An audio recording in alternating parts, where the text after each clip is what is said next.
outdoors and enjoy some of those outdoor activities, and when we're expecting wet weather to make a return. Plus, we take you around the country to places still cleaning up from last week's devastating floods and how they're moving forward.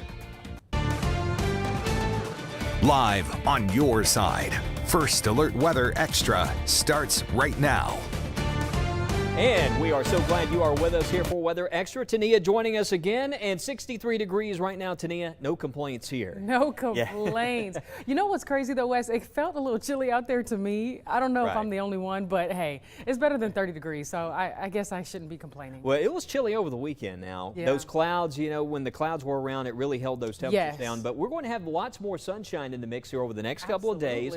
And big warm up on the way. Let's talk about it. Next big thing. And first off, out the door tomorrow morning, I'm watching for some foggy conditions early in the day, so you may want to factor in a little bit extra drive time tomorrow morning. Check in with us. We'll show you where those trouble spots will be located, but that will give way to a mostly sunny sky. And tomorrow, I think a lot of areas we're going to top out close to 70 degrees tomorrow. We'll top 70 on Wednesday in most areas, and then a front moves in. It's going to happen Wednesday night, early on Thursday. It will drop the temperature back into the 60s by Thursday, but it may squeeze out a couple of showers early Thursday for the first part of the day. It's not a lot of rain, but a weak front that's going to move through. Again, I mentioned the foggy weather conditions out there. We do have a first alert, fog alert early tomorrow morning. You can see starting around 4 o'clock in the morning, we go from visibility just continuing to drop off there, especially by 5, 6 o'clock in the morning, and then those conditions will improve for the rest of the day. Again, we'll have the morning clouds and the foggy conditions giving way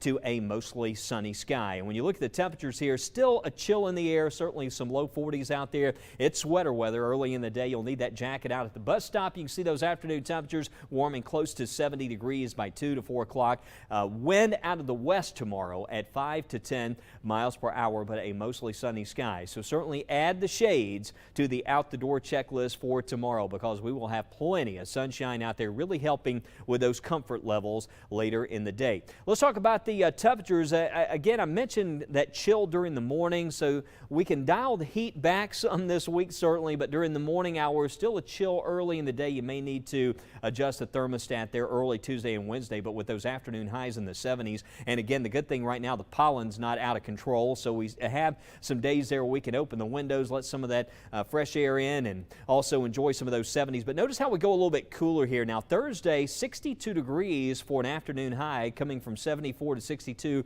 It will be a noticeable drop off there, a bit of a chill in the air, but we will have some sunshine coming back by Thursday afternoon. So that's also going to help us with the comfort levels. But with these temperatures warming up, the question is on everyone's mind, how many days are left until spring? 23 days. However, that's astronomical spring, the vernal equinox. However, this weekend, March 1st, that marks the start of meteorological spring. So, hey, I'll take the meteorological spring, right? So as we look ahead tomorrow, you know what? It may actually be too perfect for yard work. I mean, we're going to have afternoon highs right there close to 70 degrees, but a big improvement during the afternoon. Again, if you want to get out there over the next couple of days, Tania, looks like some nice conditions out there. Now, we are watching next week for the possibility that we could have some stormy weather around the middle of the week, something that we're going to be talking about coming up in the extended forecast. Absolutely, Wes. We'll take you beyond the 7-day to talk a little bit more about that in just a bit.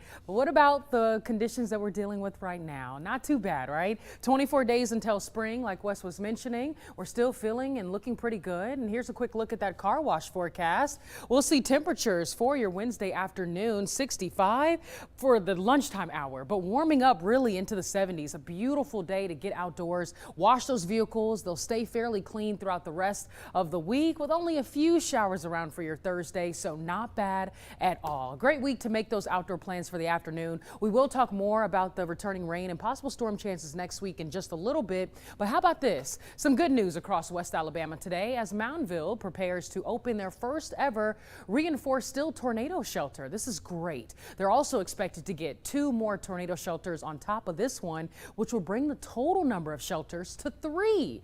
Your West Alabama reporter Brian Henry has the latest. Never before have 2 words meant a great deal to Charles Watkins. Tornado shelter pointed nearby, large enough for 100 people. This is very comforting to see the tornado shelter here, primarily for the sake of the children. The children at the school next door. The first tornado shelter of this type is here in Moundville, and Watkins thought of it as he heard the roar of the EF1 tornado come through Moundville 8 days ago. A woman suffered minor injuries in the storm when part of the wall caved in on her. It was loud and a lot of noise and a lot of wind. And of course, we were hunkered down in the internal bathroom of our house. The 2 additional shelters on the way will give Charles Watkins the option of hunkering down in one of the new ones. Hale County EMA Director Russ Whedon. So we're planning on putting 2 more at the ballpark in Moundville, and those will also be the 98-person storm shelters.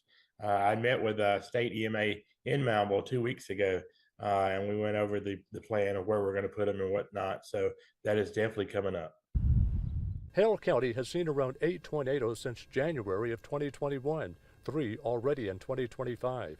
Yes, I feel a lot better in public. A lot better and more secure with 2 more on the way. Your reporter in West Alabama, Brian Henry, WBRC 6 News, on your side. Well, thanks, Brian. Taking you across the country now to Kentucky, where the cleanup continues from those devastating floods from last week's storm system. Governor Andy Beshear confirming a few hours ago that they would be receiving federal assistance to those communities impacted by the flooding. Look how terrible this is from this video here on your screen. Even though the snow has stopped, the bitter cold temperatures are sticking around, making the cleanup efforts even more challenging. Sadly, there were over 24 fatalities across Kentucky, and Beshear says they will do everything they can to remember those lives that were lost. This isn't just a number. These are 22 Kentuckians that are loved by their families, that are being mourned, that are missed, and are going to need our help, our support, and our prayers today, tomorrow, next week, next month, and in the years to come. Those affected by the floods are eligible to receive up to $43,000 in assistance.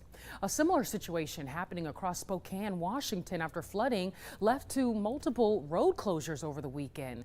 The flooding even caused roads to shut down due to the high water levels. Flood warnings are in effect now until early tomorrow afternoon as multiple creeks continue to flood across the area.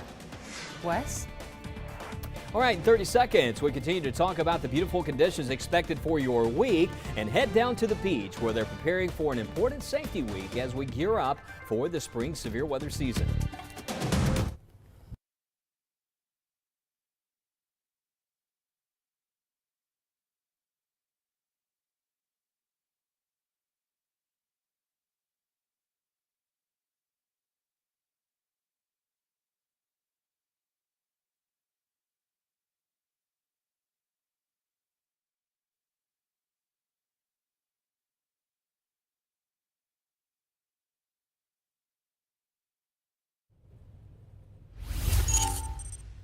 All right, let's check out these temperatures for the next several days and tomorrow went with an average high around 70, 74 on Wednesday. And then it looks like we cool off a bit Thursday and Friday, those highs back in the low 60s. We have a weak front moving in, but notice the temperatures make a quick rebound this weekend. And right now, Saturday and Sunday look dry. So you're making those plans for the weekend. We have taken out the chance of rain, but next week we start to trend wetter with a chance for some storms coming back. And we'll be talking about that. But right now, we want to take you down to the Gulf Coast. Meteorologist Matt Daniel joins us as he takes us to the Gulf Coast as they prepare for Rip Current Safety Week.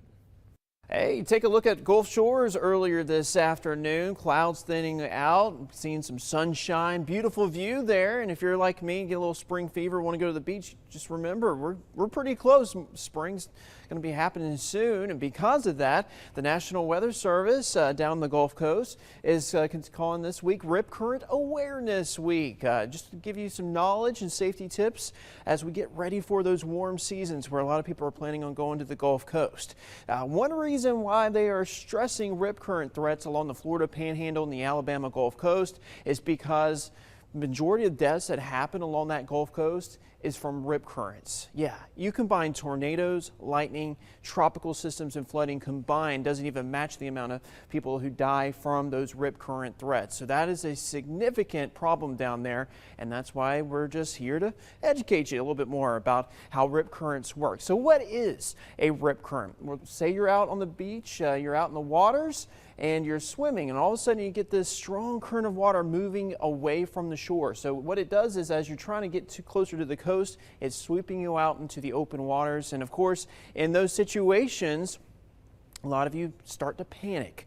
And when you panic and you're going against the water and this rip current threat, that can cause drowning and other problems as well. So the idea behind it is that you don't freak out. You just relax, let the water sort of pull you out, and then try to swim parallel to the actual coast, and then you get out of the rip current threat, and that allows you to swim back to the coast safely to the beach. So if you're caught in a rip current, one major thing, as I said, is to relax. So even if you're the most experienced swimmer, you can get caught in these and have issues as well. So you just got to relax. Don't swim against that current, because it's only going to make you get tired and wear you down, and that's where you have those concerns about getting stuck out in the water and perhaps resulting in drowning. So make sure you swim out of the current. Like I said, you want to go parallel of that the current, parallel to the coastline, and then once that current's out of the way, then you can swim closer to the coast. But if you can't escape, try to float or just try to tread water, and of course you can scream for help. Hopefully there's lifeguards there that can come and help save and protect you. But just be mindful, rip current threats can be a big concern. The National Weather Service, they always issue those forecasts. If you see those flags waving at the beach, especially if it's a yellow or even a red flag, use caution if you're out on the beach, because those rip current threats, you don't necessarily see them until you get caught. And speaking of the beach, check out these dolphins down in Destin, Florida, sent in by Rodney Frazier. Lovely view there from the drone, and they were just out just enjoying the lovely weather. And there was a baby dolphin in there too, just playing, and they were just having a time out there today. But you know, seeing the dolphins out there in the water, talking about, well, of course, rip current safety, we need to always consider that. But with these temperatures warming up, I'm telling you what now, spring fever, it's a real thing. I think it's going to kick in this week. Oh man, it is definitely a real thing. It makes you want to take a trip to the beach, right? But how about we take a trip beyond the atmosphere right now to a stunning light show from the Milky Way's black hole. The astronomers spotted the activity using the James Webb Space Telescope. Scientists say while black holes are invisible, the flares spotted were unleashed by a swirling disk of hot gas and dust. They say these observations could explain how black holes behave and how they react to their surroundings. Super cool. Well, still ahead, we're going to actually talk about those rain chances for your Thursday and take you to North Carolina, where Hurricane Helene is still revealing lasting impacts for communities that were affected. We'll be right back.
And a beautiful evening out there. Everybody's enjoying the lovely weather, including Lucy here at the University of Alabama. Courtney Tyndale sharing this with me on my Facebook page, but also a lot of photos. You can share those on the First Alert Weather app. We're going to have some nice, pleasant evenings coming up here next couple of days. We got to watch it in the morning for some foggy weather. It looks like around 6, 7 o'clock in the morning, we could see some dense fog in a few areas. So a big first alert for those visibility impacts early in the day, and then we'll have some nice improvements for the remainder of the day. But looking ahead to the overnight, those lows down into the 40s out the door tomorrow morning. Afternoon looks like a nice warm up, showing 71 here at Tuscaloosa. Demopolis 72 for us, 68 in Hamilton, as well as Gadsden, Coleman, Alexander City around 68 degrees later in the day, and then back in the 40s tomorrow night. So don't put away the jacket. Still some chilly mornings. May need to adjust that thermostat early in the day, but the afternoon on Wednesday, big warm up. Look at these 70-degree temperatures coming back there later in the day. I think places like Northport and over towards Aliceville and Pickersville, we could warm up close to 76 degrees, maybe around Fayette as well. And I also think for us here around Heflin and Jacksonville and back in towards Anniston, north to center, we're still going to see those 70s as well here in East Alabama. So some beautiful weather next couple of days. But notice this, we do have a chance for a few showers moving in late Wednesday night and Thursday. This is a cold front. It's a weak front, but it's going to push in here early Thursday. May squeeze out a couple of showers, but you will notice those temperatures will struggle during the day. We'll see upper 50s around midday, and coming off of a warm day in the 70s, it will be noticeably cooler, so plan for that. May need the long sleeves there later in the day on Thursday, so plan for that. Tomorrow we'll have winds out of the west at about 5 to 10. That breeze picking up during the afternoon, but still mainly dry conditions as we look ahead. I am watching next week around next Wednesday for the possibility of storms. You can see that instability comes back. Just putting this on the radar, something we need to watch. It's still early. A lot could change with this, but giving you a big first alert for next Wednesday for the possibility of some strong thunderstorms in that long-range forecast. It certainly looks like this week, though, most of the week we are trending drier.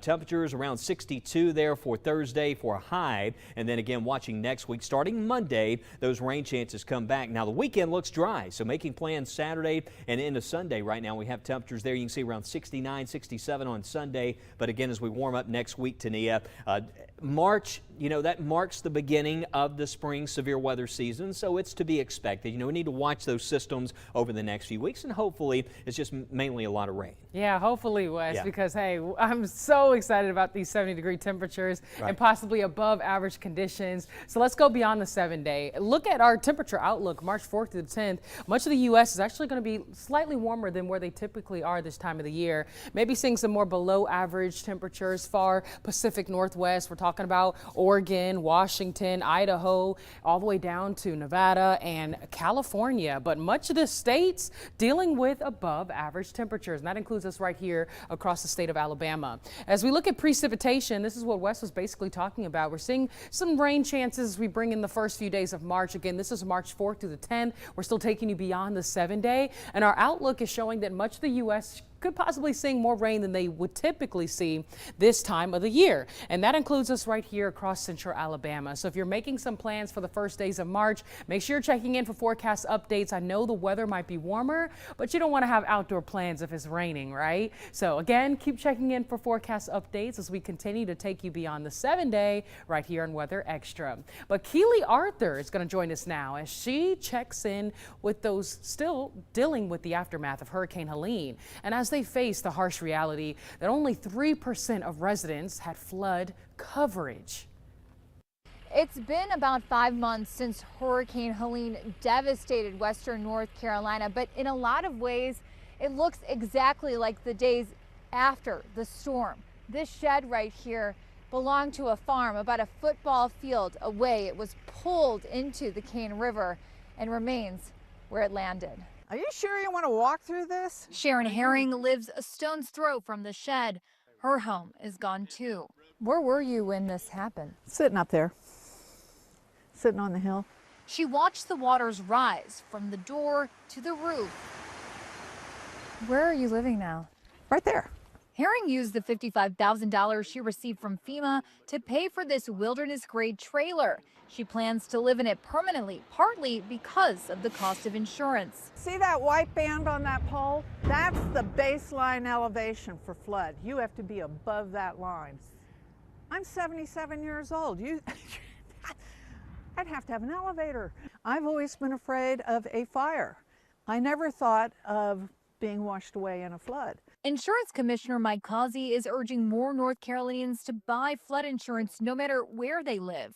Nationally, about 20% of U.S. homes have it, yet 90% of natural disasters involve flooding. If it rains where you live, you need flood insurance. But the industry is in a state of turmoil. The National Flood Insurance Program, or NFIP, which most people have coverage through, is $20 billion in debt. You only have those people in high-risk areas that are made to buy it that actually buy flood insurance. So you've got a small amount of premium dollars going in, and they're all high risk. So when there's a claim, there's a big payout.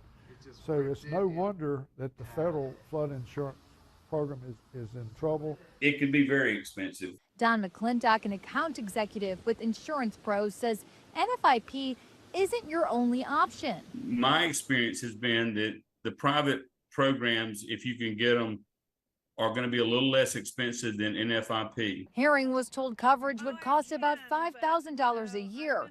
That's not something she's willing to pay.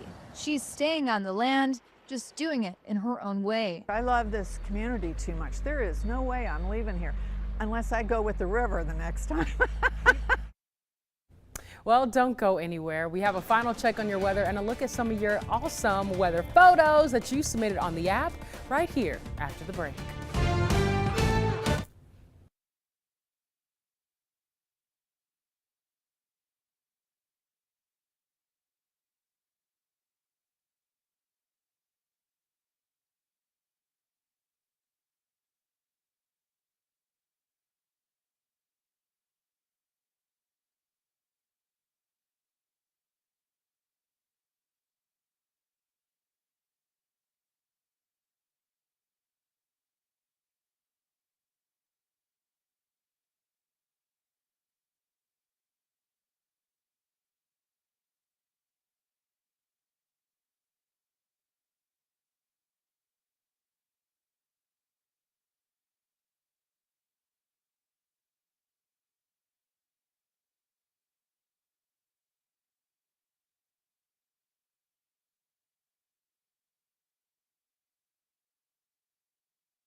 Welcome back in, everyone. Let's take a look at those photos. Kim Smith West sent this one of a sunset over Moody. Wow, well, the clouds kind of looks like wings there, oh, right? Cool. Ryan Carty sharing this lovely sunset from Rocky Mount, North Carolina. And you can see that lovely glow like what we saw this evening out there. Some beautiful weather. And Bob Phillips, Little River Falls, that is gorgeous. Yeah, you got to check that out. Little River Canyon, beautiful place. On my list. Not far from Mentone there. Rodney Frazier sharing another sunrise in Destin. Of course, Rodney had that incredible drone footage of the dolphins that we saw earlier in the show, but he's certainly taking it all in and soaking up that sunshine there in Destin, Florida. Sounds like a good time, right? I'm telling you, he must be having some summer blues. He's out there enjoying the beach. Exactly. And let me tell you, next couple of days, it's going to feel nice. You're going to be like, all right, I'm done with the cold. We might even see some little blooms out there. Probably. I was noticing some of the trees here on Red Mountain. You can start to see some blooms. And it won't be long. That pollen will be everywhere. We know that. But hey, next few days, most of the week looks dry. And Tania, you were talking about this early Thursday, maybe a couple of showers. Yeah. Nothing crazy. Not a washout this week. So fairly dry through much of the week and even through the weekend. We're watching next week. We'll, of course, have more updates tonight. All right, we'll see you tonight. First at 9. Have a wonderful evening.